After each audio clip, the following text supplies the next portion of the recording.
ऐसा है, आज उज्जैन की 3 विधानसभा और मंदसौर की 4 विधानसभाओं की मीटिंग है। लगातार भारतीय जनता पार्टी संविधान का अपमान करती है, आरक्षण पे सवाल उठाती है। जो मोहन भागवत जी ने 3 दिन पहले अपना बयान दिया और ये कहा कि देश की आज़ादी 1947 में नहीं मिली थी, ये उन शहीद स्वतंत्रता संग्राम सेनानियों का जिनने देश के लिए शहादत दी, उनका अपमान है। राहुल गांधी जी ने कल इस मुद्दे को लेकर पूरे देश में जिस तरीके का एक मैसेज दिया कि आखिर इस देश को संविधान से चलाना है या तानाशाही ताकतों के हिसाब से चलाना है, अलोकतांत्रिक चलाना है। तो देश आज़ाद 1947 में हुआ, देश का संविधान 1950 में बना। देश का संविधान के अनुरूप इस देश में सर्वधर्म समभाव की भावना जगी। मोहन भागवत जी उसको भी चुनौती देते हैं। तो मैं मानता हूँ कि यही लड़ाई है। एक तरफ विचारधारा है जो प्रेम प्यार मोहब्बत की है, भगवान राम कृष्ण की है, पैगंबर गुरु नानक देव जी और हमारे गौतम बुद्ध की है। दूसरी तरफ भारतीय जनता पार्टी की कट्टरता की विचारधारा, इसके बीच में लड़ाई है। मैं मानता हूँ इसको लेकर महू में आयोजन हो रहा है, जिसमें जय बापू, जय भीम, जय संविधान, ये भावना देश के आम नागरिक को देश से प्रेम होना चाहिए, संविधान से प्रेम होना चाहिए।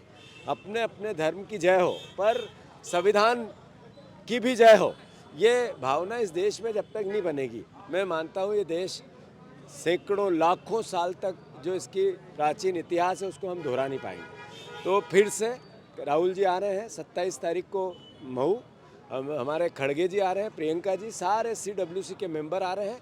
पूरे प्रदेश में सारे नेता उस कार्यक्रम की तैयारी कर रहे हैं।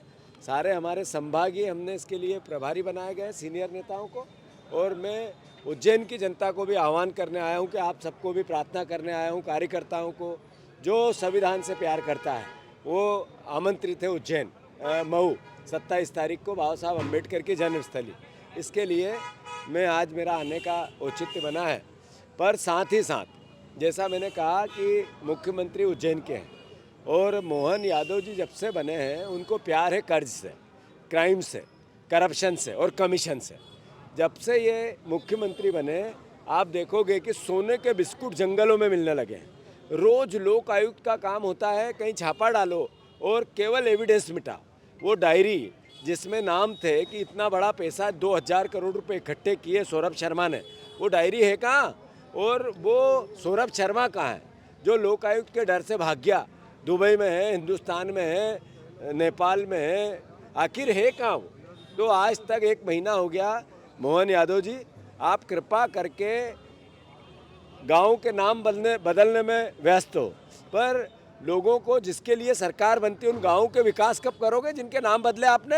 अच्छा, गोविंद सिंह राजपूत के जो परिजन है उनके यहाँ पे छापे लग रहे हैं, क्या कहना है वहाँ? बात यह है कि मैंने पहले भी कहा था कि अगर ईमानदारी से नरेंद्र मोदी की एजेंसियां काम करते, क्योंकि ये नया भारत है जो एक आंख से देखता है, अपने लोगों को छोड़ता है और बाकी लोगों पर कार्रवाई बदले की भावना से करता है।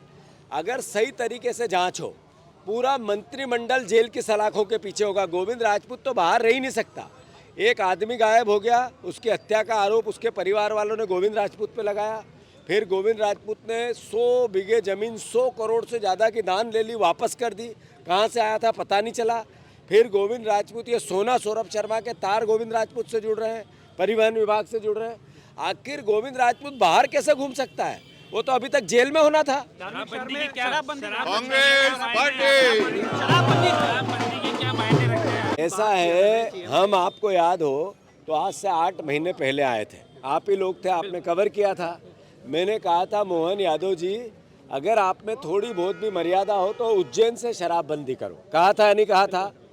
अगर 8 महीने में मोहन यादव जी को सुध नहीं आई, उन्होंने कहा नर्मदा के आसपास हम शराबबंदी करेंगे। एक भी गांव ऐसा जहां अवैध शराब नहीं बिकती हो, ऐसा नहीं मिलेगा।